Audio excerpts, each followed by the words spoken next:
Good morning, everybody. Happy Thursday. Hope you are doing well today.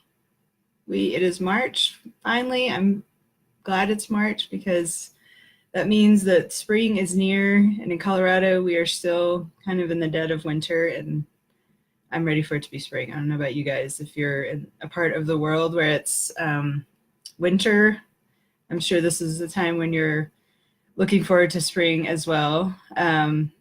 So last week hi Amber. Last week I was sick. My son was sick, so we didn't get to do a live. We were just sitting on the couch all day trying to recover. So we're all better and things are looking up. So I have a new post up to this week all about play and the importance of play. Oh, hi guys. Wow, we have a few people on. That's great. This week's post is all about the importance of play, and that is something I write about quite a bit. It's kind of one of my main topics. And with this group, Parenting Against the Grain, that was one of the main reasons I wanted to start this group, was to address, kind of this cultural phenomenon, I guess, that's going on right now, where play is kind of seen as not very valuable a lot of times, especially in schools and even just in general parenting culture. It seems like there's this push to enroll kids in activities and have all this enrichment, which has its place, but especially for young kids, preschool, toddler, play is really the engine of learning, and that's what all the research points to. And so that is why I wanted to address this in the group, and that be kind of one of the main topics of this group, is how can we bring back a culture of play, that play is something that kids need. It's built into their DNA. This is what they're made to do. And so that's something that I'm really passionate about, and why one of the things, with this group, why I wanted to start this group. So as I said, there's a lot of pressure nowadays to put kids in activities, formalize things at an early age, instead of just letting them learn through play. And play can spark learning like nothing else you've ever seen. More so in young children than probably any sort of organized activity, for the most part. And so, I think there's a lot of misconceptions about what play really is all about. It's not just chaos, and sometimes it looks like that from the outside, but given a little bit of guidance from an adult or a teacher, play can just really take on a life of its own. And once you see it happen in your life, or in like a preschool setting, and see how they learn much from it, then you'll be sold. And I've seen it. It doesn't happen all the time in my house, and I have seen it a few times in preschools where it happens just the way they talk about it in the books, but it takes a little bit of guidance sometimes, but once it takes off, it's really, really cool to see. So one thing I wanted to bring up was this idea of guided play. And so I think sometimes as parents, we struggle with, like, how do we play with our kids in a way that is like kind of more educational and not just random stuff, right? And so usually kids figure this out on their own, really. They have an idea in mind, and all we have to do is kind of follow their lead. But the idea of guided play is something that I learned about a few years ago. And I think if you kind of get a sense of what it's about, then it's something, if you're playing with your kids and there's kind of a lull and you can't figure out what to do, sometimes this will give you some ideas. So a couple of examples of guided play that I have experienced in my own parenting, and also I've seen in preschools, is basically just taking an interest that your child has and expanding on it and helping them expand on it. So when my older son, he's 9 now, but when he was preschool age, 3, 4, this was something that worked great for him, because he was one of those kids, and still is, who has very specific interests at a certain time. And I don't know, some of you may have kids like this, where they really get into something, dinosaurs, bugs, cowboys, robots, whatever it is. They really get into that subject, and they're very interested in it, and they want to do everything related to that. That is the perfect scenario for guided play. So my son went through a phase where he was fascinated with slugs, of all things, slugs and snails, I think. So we checked out every book from the library about slugs and snails. We went to, we have a kind of a bug zoo nearby us. It's all these, has all sorts of bugs and snails and spiders and all that stuff. So we would go there. I mean, we would make bugs and slugs and things out of Legos. And so that to me is just what guided play is you take something that they're interested in and you help them expand on it in a way that they learn more things about that topic. And it can be anything. Last week when my son was sick, he was just sick enough to stay home. He was a little feverish, couldn't send him to school, but he still had energy to play. And so we were kind of sitting around trying to figure out what to do. And he loves, this is my younger one, he loves games of any sort, arcade games, board games, card games. And so he was like, Mom, let's make some sort of arcade game out of what we have around the house, like a cardboard box or something. And I was like, okay, I think he'd seen kids at school do this, or maybe his older brother, I don't know. So I look up on Pinterest, you know, how to make a do-it-yourself arcade game like skee ball or something out of a cardboard box. And you'll see if you get my newsletter, I post, I don't think the picture was in there, but I can post a picture. We came up with some little simple thing, but you know, to me, that's an example of guided play where we took something he was interested in and I made him kind of do as much of the work on it as he could and figure out where the little cup should be. And so, you know, through those types of activities, they're learning about spatial skills, they're learning fine motor skills because he was cutting to make these different parts. He's learning indirectly sort of about physics because you had to throw a ball to get this to work. And any of these things can be kind of fodder for learning something, whether it be, you know, motor skills or some more tangible topic like insects or something like that. So to me, that's just a perfect example of how guided play can happen in real life. And if you have kids in preschool, you may have seen this in their classrooms. Preschool teachers are awesome at this usually. And kindergarten sometimes too. And that's really the ideal for preschool and kindergarten.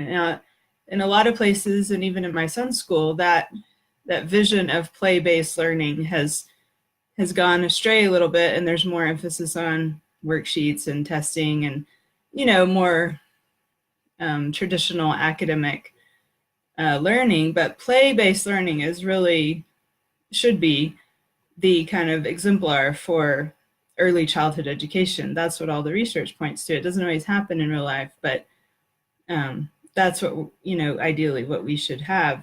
So if your kids are in preschool and they do these kind of themes around a certain topic, then you've probably seen this play out. It's really play-based learning or guided play. It's just kind of the same idea.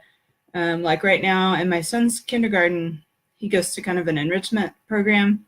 And in that part of the kindergarten, they're learning about mail and the postal service. And so they set up kind of a pretend post office.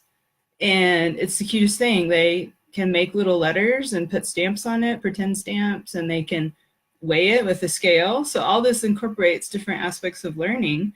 They have to practice writing and practice their fine motor skills with, you know, writing the note or the postcard or whatever. And so it's great. It's like the perfect scenario for play-based learning.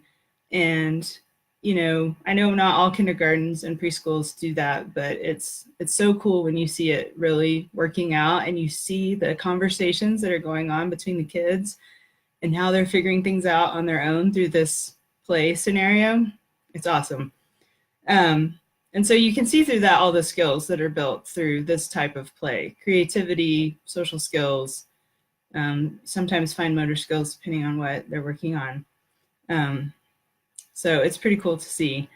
So if you guys have questions about that, or if you have challenges around like, how do I kind of incorporate this idea in my home or with my kids, that would be something we can talk about in this group, because I think once you see it or read about it and kind of picture in your mind what that can look like, it will kind of change the way you look at play, I think, and give you a new outlook. So it's very cool to see.